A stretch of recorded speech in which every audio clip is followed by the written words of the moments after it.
तज्जयति परम ज्योति समं समस्तैरनंत पर्यायै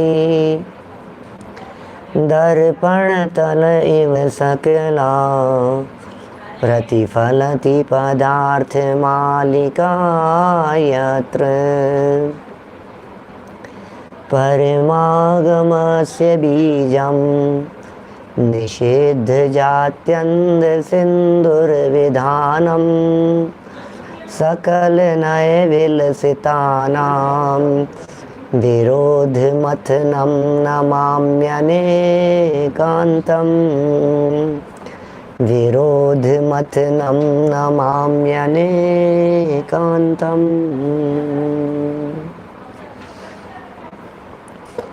पुरुषार्थ सिद्धियोपाय नामक यह ग्रंथ है। आचार्य अमृतचंद्र स्वामी की यह रचना श्रावकों को संलेखना की प्रेरणा दे रहे हैं। हे भव्य जीवों, संलेखना की भावना भाव, क्योंकि यह संलेखना मुक्ति से मिला देने वाली है। यह संलेखना जीवन को सफल करने वाली है। यह संलेखना हमें धर्म से विमुख नहीं करती, अपितु हमारे सच्चे धर्म को परभव में हमारे साथ ले जाती है। ये वो शैया है, ये वो साधन है, ये वो वाहन है जिस वाहन के द्वारा परलोक तक धर्म साथ में चला जाता है। क्या गजब की चीज़ होगी। दुनिया में ऐसी कोई चीज़ नहीं दिखती जो चीज़ हमें ले जाए और परलोक तक हम जैसे ले जाएं। कोई भी चीज़ दुनिया में ऐसी नहीं होती, लेकिन एकमात्र यह संलेखना ऐसी है जो हमें धर्म को साथ में ले जाने के लिए बल प्रदान करती है और ये कहती है कि आप धर्म को साथ में लेकर अगले जन्म तक जा सकते हो। देखिए, काफ़ी चर्चाएं हो गई थी, संलेखना की भावना भाने की बात कही, संलेखना की प्रेरणा दी और दो प्रकार की संलेखना कह करके कहा कि निरंतर इस तरह की भावना भाव के अंत समय आए तो कहीं ऐसा न हो जाए कि बिना समाधि के ही मेरा मरण हो जाए। यदि समाधि के बिना मेरा मरण हो गया तो सब खत्म हो जाएगा। प्रत्येक आत्मार्थी व्यक्ति यही भावना भाता है कि देहांत के समय में खुद को न भूल जाऊं, देहांत के समय में तुमको न भूल जाऊं। बस दो ही शरण हैं, निश्चय शरण आपको आप, व्यवहारे परमेष्टि जाप। इस दुनिया में दो के अलावा कोई तीसरा शरण नहीं है।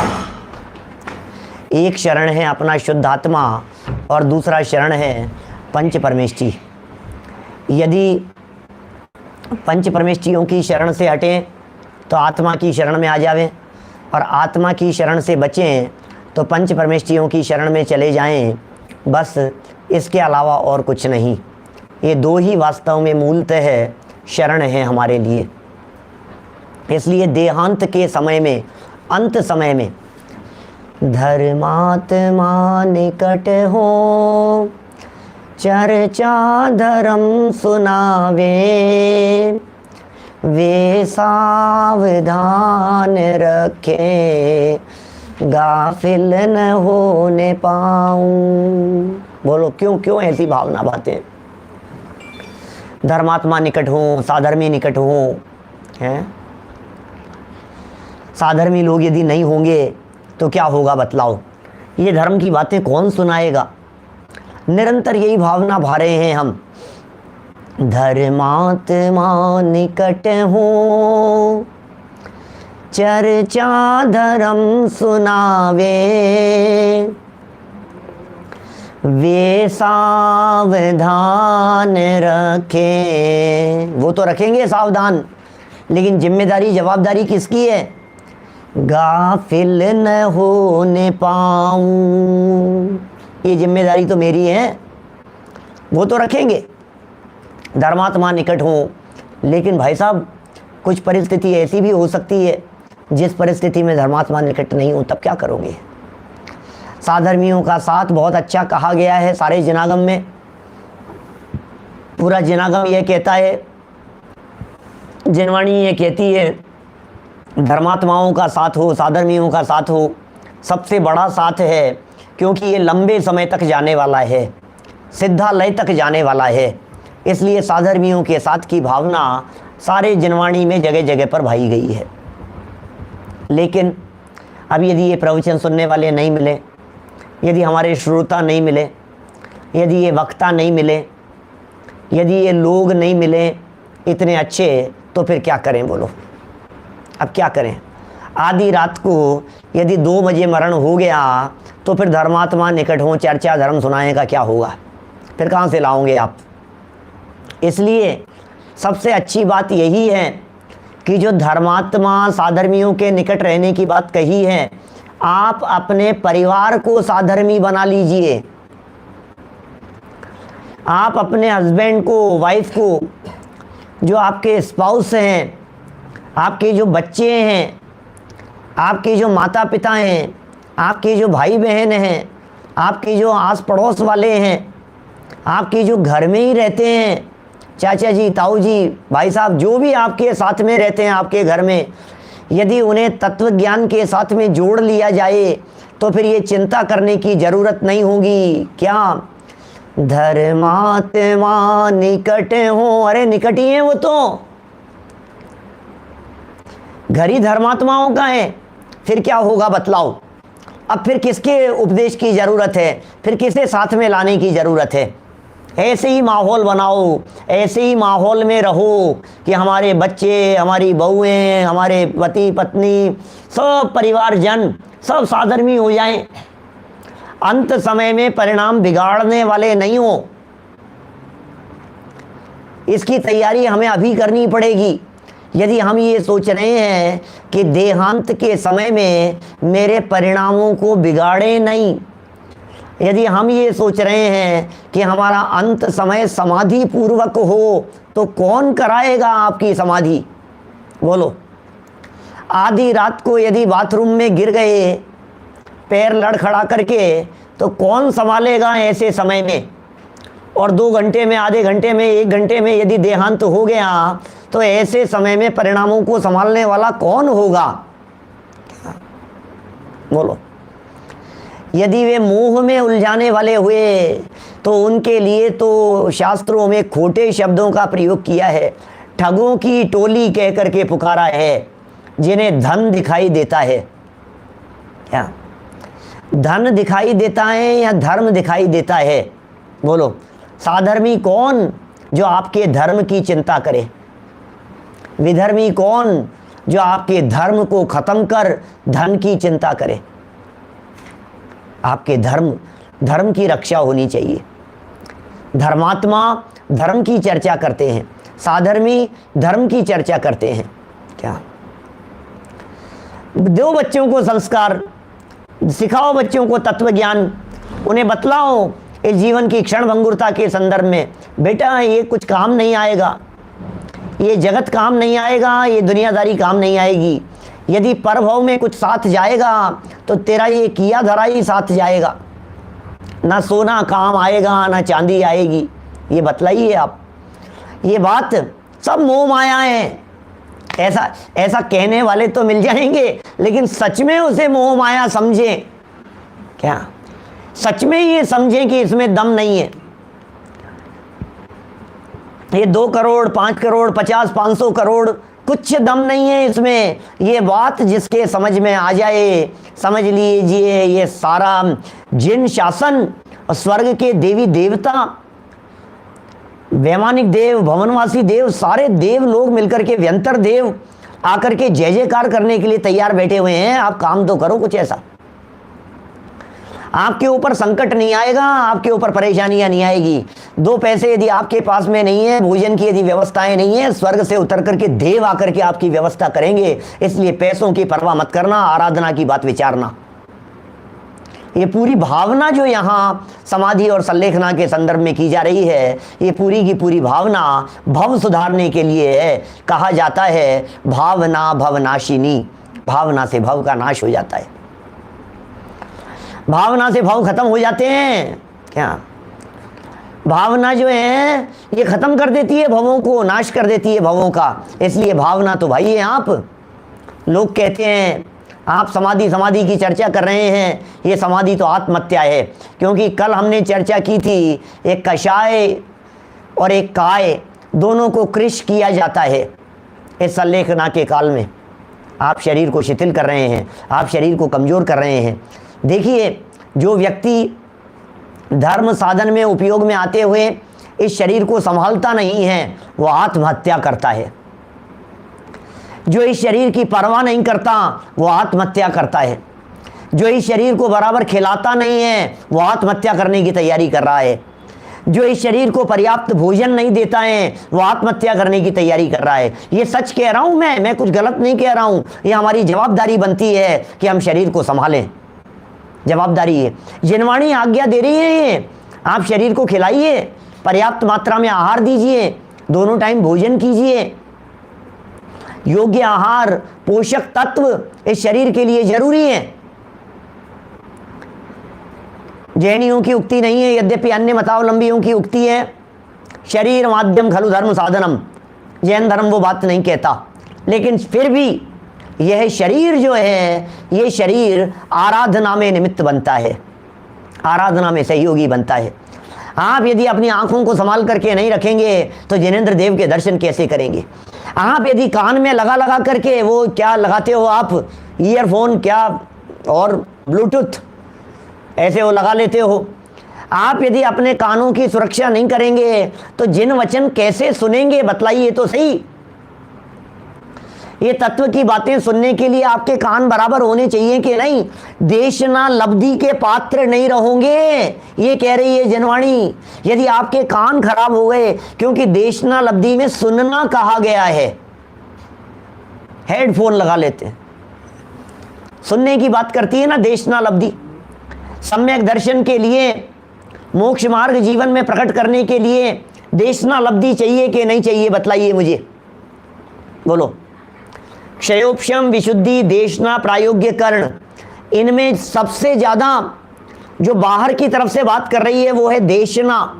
उपदेश सुनो, उपदेश सुने बिना सम्यक दर्शन की प्राप्ति नहीं होती, प्रायोग्य और कर्ण लब्धि नहीं हो सकती है देशना के बिना। सुनने का बहुत महत्वपूर्ण स्थान है। सुनने को हल्के में मत लीजिए, ये सुनना बहुत बड़ा काम करता है। सुनने का निषेध जिस व्यक्ति ने कर दिया, उस व्यक्ति ने पंचेंद्रिय होने की चाह नहीं रखी। मानो जिसने सुनने के लिए मना कर दिया, मुझे नहीं सुनना है, इसका मतलब यह है उसने चारेंद्रिय, एक इंद्रिय से चारेंद्रिय तक होने का कर्म बांध लिया, विकलत्र और एकेंद्रिय होने का कर्म बांध लिया। सुनने की भावना भाव ये कर्ण मिले हैं, ये कर्णेंद्रिय प्राप्त हुई है हमारे को। संभालो, कुछ ऐसा काम मत करो जिससे आपकी देह आपकी आराधना में बाधा उत्पन्न करे। यदि कोई व्यक्ति, देखो यहाँ कितनी कितनी गजब की बात कहना चाहते हैं। संलेखना आत्महत्या नहीं है। आत्महत्या कब हो जाएगी? जब धर्म साधन बराबर होते हुए भी शरीर से धर्म साधन हो सकता है, शरीर से रत्नत्रय का पालन हो सकता है, देह की मौजूदगी रहते हुए तपश्चरण हो सकता है, देह सही सलामत है आपकी, आप व्रत कर पा रहे हो, आप स्वाध्याय कर पा रहे हो, आप संयम का पालन कर पा रहे हो, धर्म ध्यान आपके जीवन में निभाया जा रहा है, और फिर भी आप ये सोच रहे हो यार खाना छोड़ दो, धीरे धीरे करके सब खत्म कर दो, तो भैया फिर दुर्गति में जाने का पात्र हो जाएगा, फिर वो आत्महत्या कहलाएगी। आत्महत्या का निषेध कर रहे हैं, आत्महत्या नहीं है, क्योंकि संलेखना में भोजन नहीं छुड़ाया जाता है।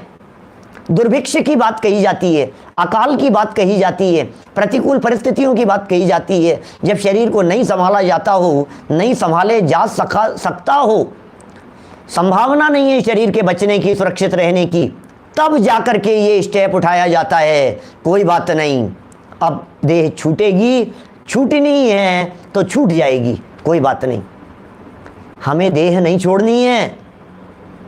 तो फिर साहब मैं मर नहीं जाऊं, मैं मर नहीं जाऊं, अरे तो भी संलेखना बिगड़ गई, क्योंकि संलेखना और समाधि में न तो मरने की चाह होती है न जीने की चाह होती है, सहज रहते हैं। इसी स्तुति में, इसी पाठ में नीचे चल करके लाइनें क्या लिखा है? जीने की हो न वांछा, मरने की हो न इच्छा। दोनों बातें कह दी। जीने की वांछा नहीं है, मरने की इच्छा नहीं है। क्या क्या चाहते हो यार आप, ये तो बतलाओ। आप जीना चाहते हो कि मरना चाहते हो? क्या? जीने की हो न वांछा, मरने की हो न इच्छा। परिवार मित्र जन से मैं मोह को छुड़ाऊं। बोलो क्या भावनाएं हैं भाई साहब, बहुत सुंदर सुंदर भावनाएं हैं। देखिए आप क्या कह रहे हैं, संलेखना आत्मघात नहीं है, संलेखना आत्मघात नहीं है। इसे आत्महत्या मत समझिए, क्योंकि मैं मरना नहीं चाहता, मैं मरना नहीं चाहता, लेकिन इसका मतलब ये नहीं है कि मैं मरने से डर रहा हूं। मैं मरना नहीं चाहता, इसका अर्थ ये मत समझ लेना कि मैं और जीना चाहता हूं। सहजता है, सहजता में समाधि मरण है, सहजता का नाम संलेखना है, सहजता में शांति है। उस सहजता की बात कर रहे हैं, आत्मघात नहीं है। कितने स्पष्ट शब्दों में, अरे 1000 साल पहले अमृतचंद्राचार्य देव ने लिख दिया, तुम क्या केस करते हो हमारे ऊपर। जिनवाणी कह रही है पुकार पुकार करके, क्या दिगंबर श्वेतांबर सब ग्रंथों के अंदर जैन परंपरा के जितने अपने बंटवारे हैं, सब परंपराओं के अंदर स्पष्ट शुद्ध रूप से ये उल्लेख किया गया है, आत्मघात नहीं है, आत्मघात नहीं है। देखो क्या कह रहे हैं, देखो संलेखना आत्मघात नहीं है। मरणे वश्यम भाविनी कषाय संलेखना तनुकरण मात्रे। रागादि मंत्रेण व्याप्रियमाणस्य नात्मघातोस्ति। अन्वयार्थ क्या कह रहे हैं,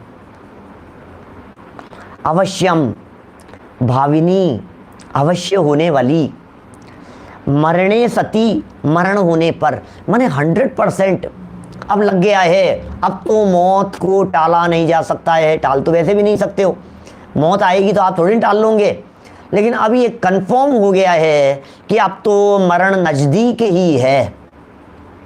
3 दिन की आयु बची है, 5 दिन की आयु बची है, महीने भर से ज़्यादा नहीं जिएंगे, कन्फर्म है ये बिल्कुल। 6 महीने से ज़्यादा नहीं जिएंगे, कन्फर्म है ये। शरीर कहने लग जाता है, शरीर अपने आप भोजन ग्रहण नहीं करता है, ये समझ लेना आप।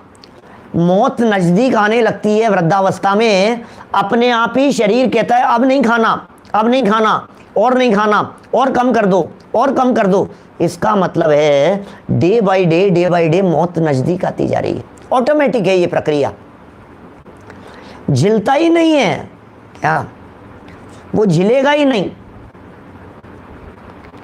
देखो क्या कह रहे हैं यहां, संलेखना और समाधि में क्या फर्क है। समाधि शब्द का प्रयोग मरण के अर्थ में होने लगा है, समाधि शब्द का प्रयोग मर जाने के अर्थ में रूढ़ होने लग गया है। धीरे धीरे उनकी समाधि हो गई, ऐसा समझा जाता है, डेथ हो गई, जीवन पूरा हो गया, स्वर्गवास हो गया। संलेखना तो पहले से ली जाती है, लेकिन सच में समाधि शब्द को यदि आगमों में तलाशा जाए, समाधि शब्द को यदि जिनवाणी में देखा जाए, खोजा जाए, तो समाधि शब्द का वही अर्थ है जो संलेखना का अर्थ है, वैसा ही अर्थ मिलेगा आपको। समाधि का वही अर्थ मिलेगा, उसी प्रकार का। कौन सा? शांत परिणामों का नाम समाधि है, मौत का नहीं। ऐसा कह देते हैं लोग, यहां इनकी समाधि हुई है, यहां इनकी समाधि हुई है, इस जगह पर इनकी समाधि है, ये इनका समाधि स्थल है। तो ये प्रयोग हो गए हैं, इस तरह के प्रचलित हो गए हैं लोक व्यवहार में, बोलचाल की भाषा में इस तरह के शब्दों के प्रयोग बहुत होने लगे। देखिए, अवश्य होने वाले मरण होने पर कषाय संलेखना तनुकरण मात्रे कषाय संलेखना के कृष करने मात्र के व्यापार में, ओहो, कषाय संलेखना के कृष करने वाले व्यापार में, ये व्यापार है। व्यापार माने किसी चीज में जुट जाना, लगे रहना, ये कहलाता है व्यापार। व्यापार माने बराबर निरंतर उसमें लगा रहता है, ये उनका व्यापार है। हमारी बुद्धि जिन वचनों में लगती है ये हमारा व्यापार है, इसे व्यापार कह करके पुकारा जाता है। तो ऐसे कषायों को कृष करने में, कषाय संलेखना के कृष करने मात्र के व्यापार में प्रवर्तमान पुरुष को रागादि भावों के अभाव में आत्मघात नहीं है। रागादि मंत्रेण आत्मघात है नास्ति। क्या कह रहे हैं? ऐसे व्यक्ति को रागादि भावों के अभाव में आत्मघात नहीं है। इसका मतलब यहाँ आचार्य अमृतचंद्र स्वामी ये कहना चाह रहे हैं कि आत्मघात उसके होता है जिसके रागादिक होते हैं। इसने तो राग छोड़ा है, इसने तो कषाय छोड़ी है, इसमें तो काय ही नहीं कषाय भी कृष की गई है। काय छोड़ने की तुलना में कषायों को कृष किया जाना प्रमुख है इस संलेखना में, क्योंकि काय का कृषपना तो दीनहीन, दरिद्री, भिखारी, कमजोर व्यक्ति के पाप कर्म के उदय में देखा जाता है। क्या सबके होता है ऐसा? तो कमजोर व्यक्ति है, भिखारी व्यक्ति है, दीनहीन दरिद्री व्यक्ति है, उनका भी शरीर ऐसा होगा, दुबला पतला भीख मांग करके खाता है। अब उसका शरीर तो कृष है, लेकिन कषाय कितनी कृष है ये बतलाओ। तो जो असली संलेखना है, ये असली संलेखना कषाय के कृष करने का नाम है। अब कषाय के कृष करना तो एक तरफ रह गया है और काय संलेखना की बात होने लगी है। क्या संथारा और संलेखना भी एक ही शब्द है। संथारा शब्द का प्रयोग मुख्य रीति से किया जाता है श्वेतांबर संप्रदाय में, संलेखना शब्द का प्रयोग हो रहा है दिगंबर संप्रदाय में।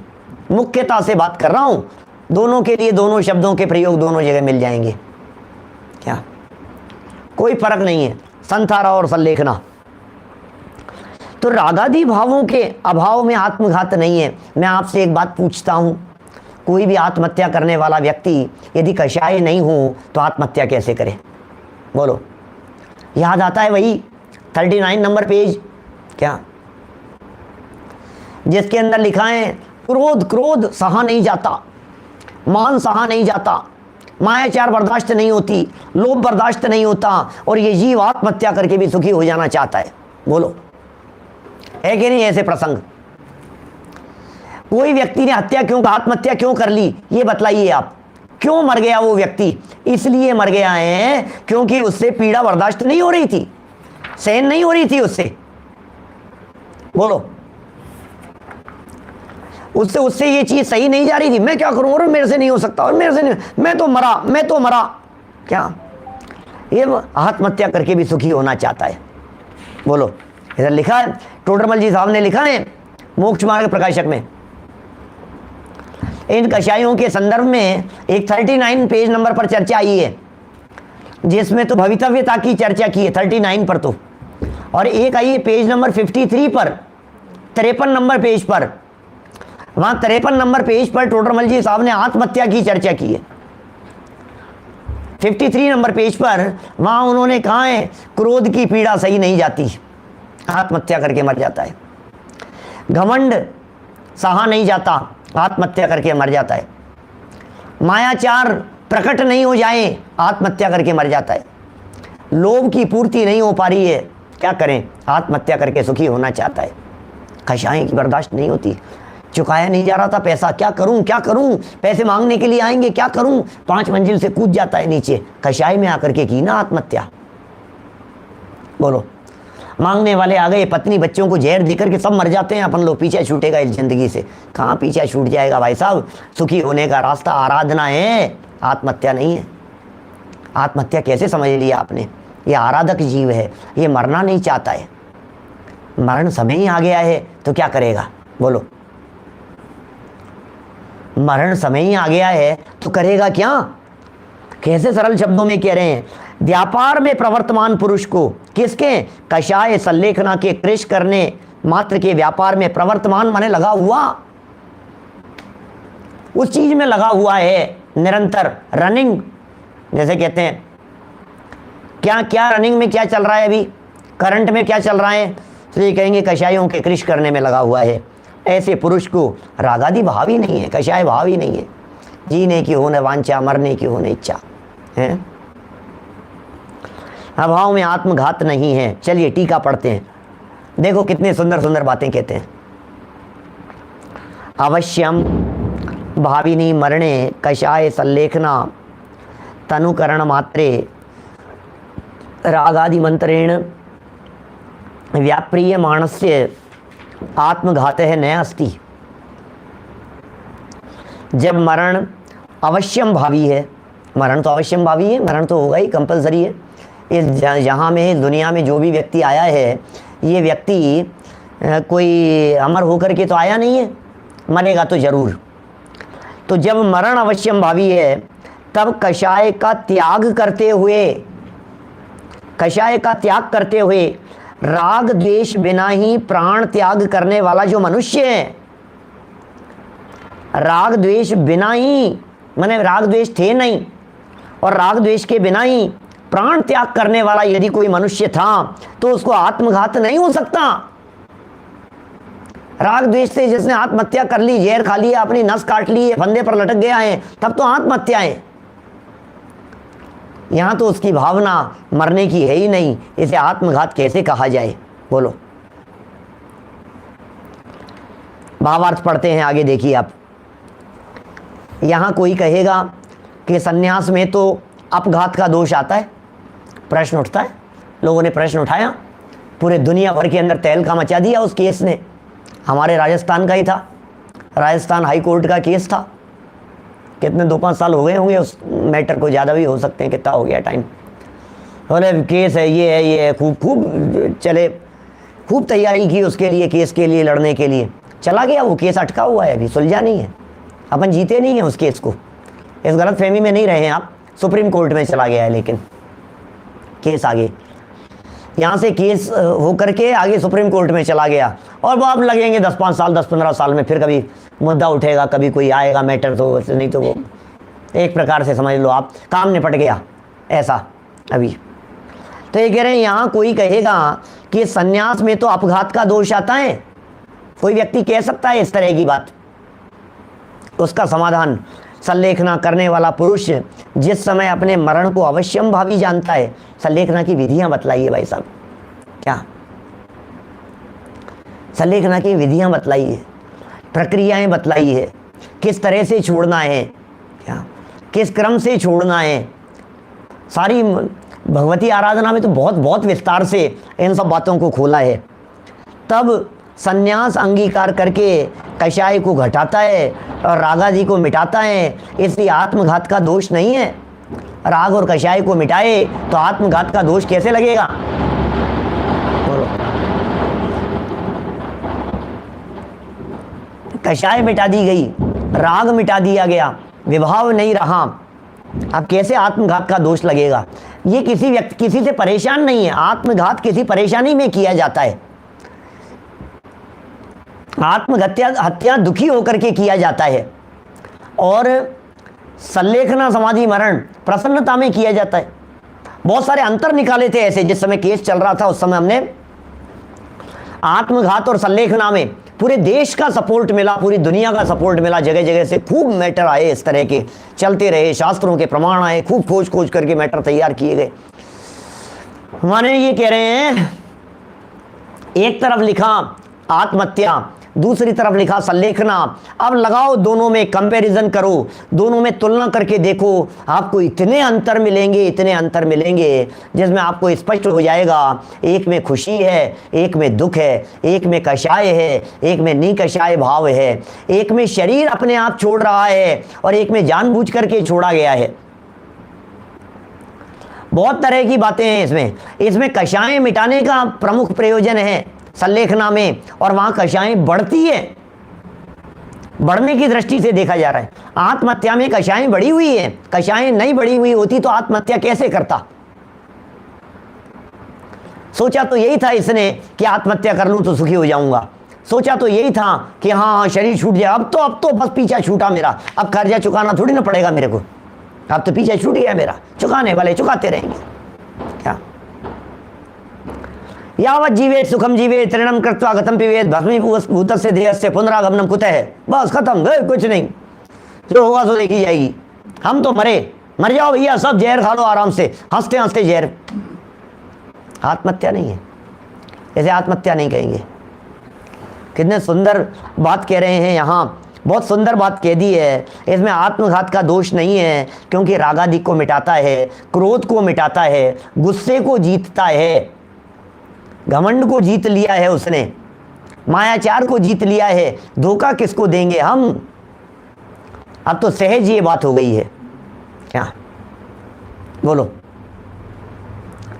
माने अब ये बात यहां सहज ऐसी हो गई है कि आप शांत रहो, बस शांति से जीवन।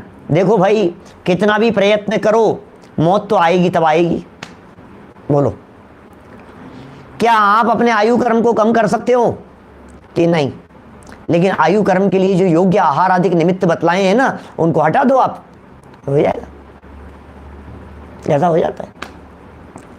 कोई व्यक्ति ये कहे कि मैं आयु कर्म तो खत्म नहीं कर सकता, मेरा आयु कर्म तो है अभी, लेकिन ये पूरी नस काट लेता हूं, मर जाएगा। क्या नस काट लेता हूं, मर जाएगा?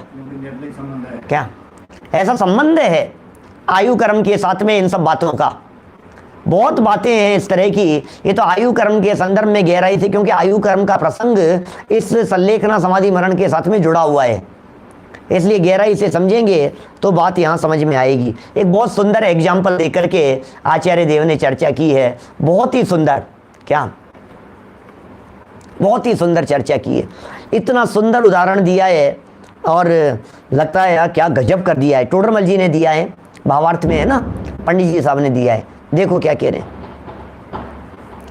जैसे हाट के व्यापारी, हाट जानते हैं, हाट मेला, हाट बाजार भी है, लगता है ना ऐसा बाजार लगता है कभी।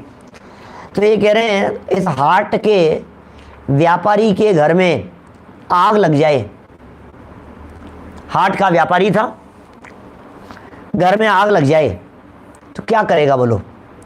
और ऐसी आग लगे कि वह आग बुझाने से न बुझे, पॉइंट समझना, बुझाने से ना बुझे, प्रयत्न तो यही रहेगा कि आग बुझ जाए। ये जो तन है ना, ये तन उस मकान की तरह है, घर में आग लगने की तरह, इस तन में लग गई है आग, तो प्रयत्न तो यही करें कि आग बुझ जाए।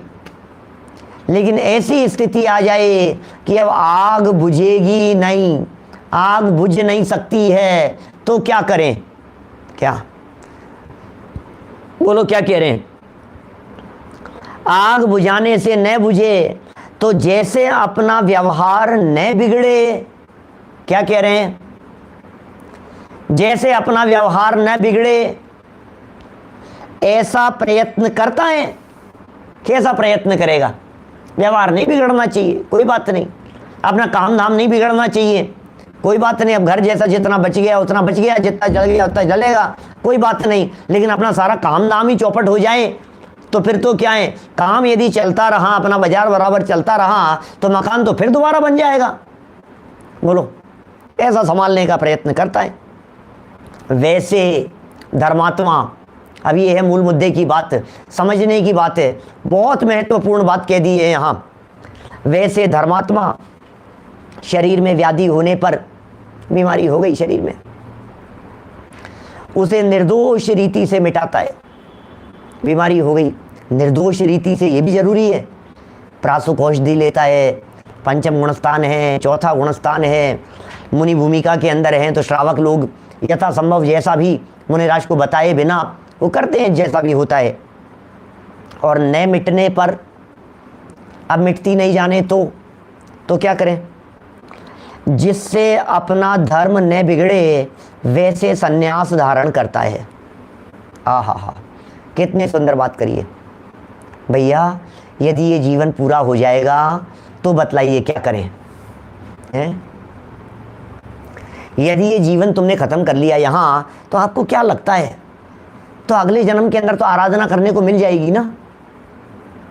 आपने यहाँ जीवन पूरा कर लिया, छूट गया ये जीवन, फिर क्या होगा? त्रियंश में चला गया तो क्या होगा? नरक में चला गया तो क्या होगा? खोटी गतियों में चला गया तो क्या होगा?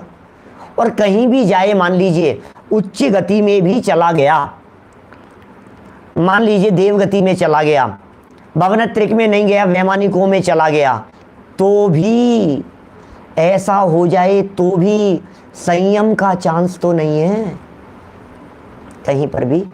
बोलो, सुरग नरक पशु गति में नाही, आलस हरण करन सुख ठाही। स्वर्ग में नहीं है, नरक में नहीं है, त्रियंच में नहीं है, वहां तो चांस ही नहीं है भाई साहब, संयम होता ही नहीं है। त्रियंच गति में उपचार से संयम कहाँ है? पहली प्रतिमा वह कह दी है, बस दर्शन प्रतिमा कह दी है, इस अपेक्षा से पंचम गुण स्थान 2 कक्षाएं चौकड़ी का भाव कदाचित किसी में हो जाए। स्वर्ग में तो है नहीं, नरक में तो संयम है नहीं, अब क्या करेगा? इसका मतलब मौत की भावना का मतलब तो यही हो गया ना, असंयम की भावना। और जैसे बन पड़े वैसे यदि शरीर को बचाने का प्रयत्न करें, बचना नहीं बचना आयु कर्म के अधीन है, लेकिन जैसा बन पड़े, जबरदस्ती तो नहीं करें, जैसा बन पड़े। तो ये जो मनुष्य जीवन है, इस मनुष्य जीवन में पंचम गुण स्थान का चांस है, इस मनुष्य जीवन में छठे सातवें गुण स्थान का चांस है, मौका तो है, अवसर तो है मनुष्य जीवन में। उससे तो ज़्यादा आनंद है देवगति में मैक्सिमम चौथे गुण स्थान का आनंद, और यहाँ मनुष्य गति में पंचम गुण स्थान का आनंद, छठे सातवें का आनंद। मैं तो कभी कभी कहता हूँ हमारे साधर्मियों को, मैं प्रेरणा देता हूँ, सुनो, यदि कभी मौत के मुंह से बच करके आ गए हो, आपने मौत को यदि बहुत नज़दीक से देखा हो, आपने अपने जीवन में, आपने अपनी लाइफ में, आपने अपनी परेशानियों में, आपने किसी बीमारी के काल में, आपने किसी दुर्घटना के काल में हैं, आपने यदि ऐसा देखा हो, यदि अपने आंखों के सामने दृश्य, मैंने मौत को बहुत नज़दीक से गुजरते हुए देखा है, आई नहीं, नज़दीक आकर के निकल गई, तो फिर मैं ये कहता हूँ उस काल में ही संकल्प कर लेना चाहिए, अब बचे हुए जीवन को संयम और आराधना पूर्वक बिताऊंगा मैं, अब इस बची हुई जिंदगी को भोगों में बर्बाद नहीं करूंगा मैं, अब नहीं करूंगा बर्बाद, क्योंकि मैंने देख लिया है क्या हाल है। मिनट नहीं लगती पूरा हो जाता जीवन, सेकंड नहीं लगते जीवन पूरा हो जाता। अभी न मालूम कौन सी गतियों के अंदर जाकर के सड़ रहा होता, न मालूम कौन सी गति में जाकर के रुल रहा होता, रो रहा होता। ये मनुष्य जीवन जो मेरा बच गया है, ये जो बोनस मेरे को मिल गया है, इस बोनस का मुझे सदुपयोग कर लेना चाहिए। उसे बोनस की जिंदगी मान करके आप अपने जीवन को समर्पित कर दीजिए तत्व ज्ञान के लिए और आराधना के लिए। मैं कहना चाहता हूँ सबके साथ में बनेंगे इस तरह के प्रसंग, कभी ना कभी तो बनते ही है। अटैक आ जाता है एकदम लास्ट स्टेज में, 100% ब्लॉकेज मेन आर्टरी में, राइट टाइम पे पहुंच गए, डॉक्टर्स ने ऑपरेशन कर दिया, बच गए सब, कुछ नहीं, सुरक्षित नॉर्मल लाइफ। लेकिन संकल्प ले लो इसी समय पर, आज तो बच गए, अगली बार क्या होगा, बचने का मौका मिल गया है क्या? ऐसे प्रथमानु योग के अंदर कहानियां मिल जाएंगी आपको। बच गया तो मुनि दीक्षा ले लूंगा मैं, खत्म है कहानी, अब नहीं है। अब विषयों में ना उलझेंगे, निजानंद पाने करेंगे,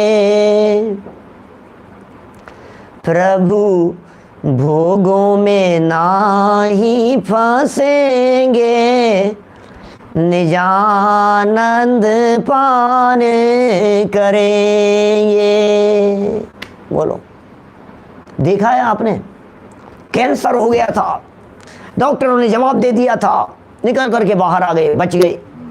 किडनी फेल हो गई थी, मौत के मुंह से निकल करके आ गए, बच गए, अब प्राण बच गए। अब बच गए तो अब क्या सोचा है आपने? फिर दोबारा वही राग रंग, फिर दोबारा वही द्वंद फंद, फिर दोबारा वही उलझने। अब नहीं, देख लिया हमने, देख चुके हैं एक बार, अब नहीं करेंगे ऐसा। संलेखना की भावना भाव, समाधि की भावना भाव, शांत परिणामों की भावना भाव। मौत चाहता नहीं हूं मैं, लेकिन मौत आ जाए तो क्या करें, ये सिखा रहे हैं यहाँ पर। ये क्या कह रहे हैं, देखिए भाई, बचाने का प्रयत्न करता है, जैसे बचे वैसे बचाने का प्रयत्न करता है, व्यापार न बिगड़े वैसा प्रयत्न करता है। वैसे धर्मात्मा शरीर में व्याधि हो जाने पर धर्मात्मा आप तो कह देंगे साहब क्रमबद्ध पर भरोसा है ना, फिर डॉक्टर के क्यों जा रहा है ये? नहीं, आपको तो क्रमबद्ध पे भरोसा है, आपको तो अपने उदय पे भरोसा है, आपको तो अपने आयु कर्म पे भरोसा है, फिर क्यों डॉक्टर के जा रहे हो, फिर क्यों इलाज कर रहे हो?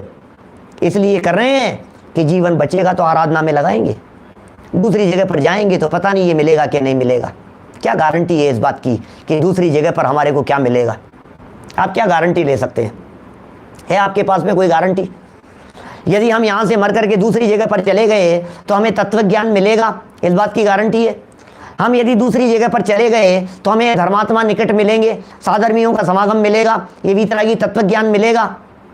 गारंटी तो नहीं है ना। क्या मिल भी सकता है, पुण्य का उदय हो, योग हो तो मिल भी जाएगा। देखो, और न मिटने पर, रोग न मिटने पर जिससे अपना धर्म न बिगड़े वैसे संन्यास धारण करता है। धर्म नहीं बिगड़ना चाहिए। धर्म किसका नाम है? शांत परिणामों का नाम धर्म है, वो नहीं बिगड़ना चाहिए। वो नहीं बिगड़े तो काम हो गया बस, और क्या है? शांत परिणामों का नाम समाधि। देखो आगे क्या पंक्तियां दे रहे हैं, सुनिए जरा शब्द क्या है। उसकी ऐसी इच्छा नहीं है कि मैं जबरदस्ती से मरण करूं, ऐसी इच्छा नहीं है। मर जाऊं मैं तो, मर जाना चाहता हूं मैं, छोड़ दो मर जाऊंगा मैं, ऐसी इच्छा नहीं है उसकी, मरना नहीं चाहता है। क्या? अपितु उसका अभिप्राय ऐसा है कि जब बलात् रूप से मरण होने ही लगे, अब होने ही लगे तो अब क्या हो सकता है? बोलो, परिस्थितियों के ऊपर तो बस नहीं चलता है ना, अपना कुछ नहीं चल रहा है। क्या बोलो? उसका अभिप्राय ऐसा है कि जब बलात् रूप से मरण होने ही लगे तब मेरे परिणाम शुद्ध रहें और मैं सांसारिक विषय भोगों से ममत्व त्याग दूं। वाह, मरण होने लगे तब क्या करूं मैं? भावना कैसी बन गई है उसकी? समाधि मरण वाले की भावना 100% मरण होने वाला है, अब क्या करें? परिणाम शुद्ध रहें, सांसारिक विषय भोगों से ममत्व को त्याग दूं मैं। ममत्व त्यागना है मुझे, मोह त्यागना है मुझे, ये काम मुझे करना है। देखो क्या कह रहे हैं, उसके मरण में यदि राग द्वेष हो तो आत्मघात होता है। मरने में राग द्वेष है या नहीं? तुम क्यों नहीं मरना चाहते हो? नहीं बच्चों को संभालना है अभी भैया, अभी मर जाऊंगा तो पीछे से बच्चों का क्या होगा बतलाओ, अभी तो बहू का मुंह देखना है, अभी क्या करें, अभी तो इनकी शादी हो गई है, अभी तो ये सब काम है, मैं मरना नहीं चाहता, मैं मरना नहीं चाहता। तो तू मरना नहीं चाहता, इसका मतलब राग है तुझे। नहीं यार मैं मर जाना चाहता हूँ यार, मैं मर जाऊंगा ना तो ये खुश रहेंगे यार। रोज रोज की तू मैं बर्दाश्त नहीं होती मेरे से तो यार, रोज वही झगड़ा, वही तू मैं। अब तुम खुश रहना, मैं तो आत्महत्या करके मर रहा हूँ। अब इसमें भी राग द्वेष बैठा हुआ है। क्यों आत्महत्या कर ली तुमने? बोल तो रहा है ऐसा चीज करके, तुम खुश रहना बस, तुम्हारी खुशी के लिए, कोई बात नहीं, मैं निकाल दो मुझे घर से, मार दो मुझे आप। कभी बच्चों को कहता है, कभी बहुओं को कहता है, कभी सास ससुर को कहता है, कभी किसी को ऊपर नीचे आस पास के घर में क्या कहता है, मार दो आप मुझे, एक ही बार मार दो ना, क्यों बार बार में मुझे मारते हो? क्यों भैया, किस लिए निकले हैं ऐसे वचन? राग द्वेष से परे हो गए इसलिए। राग द्वेष है, राग द्वेष नहीं होते तो ऐसे वचन कैसे निकलते? शरीर से ममत्व यदि छूट गया है तो फिर क्या फर्क पड़ता है? ये तन है तो ठीक है, दूसरा तन है तो ठीक है, क्या फर्क पड़ गया है? तन से जिसका एक के नहीं हो, सुतती मित्रों से कैसे? क्या शरीर से ममत्व यदि छूट गया है तब जाकर के सच्ची समाधि होती है। इसलिए सच्ची समाधि के लिए शरीर के प्रति अपनापन तोड़ा जाता है, मोह तोड़ा जाता है। देखिए कितनी सुंदर लाइन है। उसके मरण में यदि राग द्वेष हो, यदि उस व्यक्ति के मरण में, तो आत्मघात होता है। किंतु जो मनुष्य राग द्वेष का त्याग कर रहा है उसे आत्मघात नहीं हो सकता। राग द्वेष का त्याग कर रहा है। अच्छा, ये शरीर तो छूट गया तो तुमने क्या सोच लिया? तुम शरीर से छूट गए, शरीर से मुक्त हो गए। कार्बन शरीर का क्या होगा? शरीर तो बना हुआ है आपको गलत फहमी हो गई है कि मैंने शरीर छोड़ दिया है। आपके तेजस शरीर का क्या होगा? कार्बन शरीर का क्या होगा? कर्म जो बंधे हैं उसका क्या होगा? तीव्र कर्मों का आश्रव और बंद किया है उसका क्या होगा? घर बदल लेने से कुछ नहीं होता है भाई साहब, स्थान बदल गया है। और यदि आत्महत्या के परिणाम, आत्महत्या तो महापाप कहा गया है और सल्लेखना समाधि मरण को तो धर्म का है। जमीन आसमान का अंतर हो गया। आत्मघात के फल में नियम से अधोगति की प्राप्ति होती है, आत्महत्या के फल में, और समाधि मरण के फल में नियम से उच्च गति की प्राप्ति, वैमानिक देवों की प्राप्ति होगी। ऐसा है, बोलो। इसलिए यहां इतने सुंदर निष्कर्ष दे दिया है कि भैया जो मनुष्य राग द्वेष का त्याग कर रहा है, आप देखो तो सही किसका त्याग कर रहा है। नहीं शरीर का कर रहा है, शरीर का कर रहा है, छोड़ रहा है। नहीं, आपको गलतफहमी हो गई है। शरीर का नहीं कर रहा है, शरीर के प्रति राग द्वेष का कर रहा है, उसे आत्मघात नहीं हो सकता। तो फिर आत्मघात कहते तो हैं, हमें तो आत्मघाती लग रहा था, फिर शरीर छोड़ने वाले को भी आत्मघात नहीं कह रहे हो, तो फिर आत्मघाती कौन है, उसकी चर्चा नीचे अगले श्लोक में की है, जिसे हम कल यहाँ आगे बढ़ाएंगे। अरे बड़ा सुंदर प्रकरण दे रहे हैं ये टोडरमल जी की टीका है, और आगे ऐसे प्रश्नोत्तर उठा उठा करके जवाब दिए हैं। श्लोक एक ही है आगे, लेकिन पेज उसके अंदर 10-15 हैं, 8-10 पेज हैं। तो ये प्रकरण अभी 2-3 दिन जैसा भी चलेगा अपना, ये बराबर चलेगा। ये कौन आत्मघाती है, इसका मार्मिक विवेचन करेंगे पंडित जी साहब, और इनके सानिध्य में हम सभी लाभ प्राप्त करेंगे। तो अभी की बात को यही विराम देता हूँ। एक सूचना, 1 तारीख से प्रातःकाल के प्रवचनों का समय परिवर्तित, प्रातः 8:15 बजे, 8:15 बजे से सुबह का प्रवचन। 1 नवंबर से हमारे जयपुर में एक शिविर का आयोजन है शास्त्री विद्यार्थियों की प्रमुखता से। आप सब लोगों को भी लाभ लेने के लिए सादर आमंत्रण है। बहुत सारे विद्वानों का उसमें लाभ मिलेगा, लेकिन सुबह 8:15 से 9 बजे तक अपन मोक्ष मार्ग प्रकाशक की चर्चा करेंगे। दोपहर का समय भी परिवर्तित कर दिया गया है, 3 बजे और 4 बजे। बिल्कुल, सुबह 8:15 बजे, फिर 3 बजे, और फिर 4 बजे, और रात को 8 बजे। ठीक है, तो इस तरह से अपने बराबर समय का आप ध्यान रख करके लाभ लेवें। और विविध प्रकार के कक्षाओं के आयोजन होंगे, अभी भी चल रहे हैं, जगह जगह आयोजन बहुत हो रहे हैं। अभी शायद भोपाल वालों का आयोजन पूरा हुआ, कल से दिल्ली वालों का आयोजन, ये अपने विश्वास नगर नहीं, क्या है, शाहदरा, दिलशाद गार्डन है, वहाँ दिल्ली की तरफ से तत्वार सूत्र की संगोष्ठी का आयोजन है, और सब इस तरह के बहुत सारे कार्यक्रम चल रहे हैं। आप सबका लाभ लेते रहो, आराधना का काल है, आप करेंगे क्या बताइए। जीवन इसी के लिए होना चाहिए। बचे हुए जिन लोगों का बुजुर्ग अवस्था है, उन लोगों को तो कहता हूँ जीवन इसी के लिए है, आपको और करना क्या है। आराधना कीजिए, दोनों टाइम बच्चे बहुएं रोटियां डाल रही है, खाना खाइए, उधर से वो खाना खाइए, इधर से आत्मा की खुराक लेते रहिए।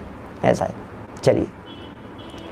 ज्यावाणी के ज्ञान ते सुझे लोकालोक, सोवाणी मस्तक नमो सदा देत हूँ ढोक, सदा देत हूँ ढोक। 9 बाणों का मंत्र।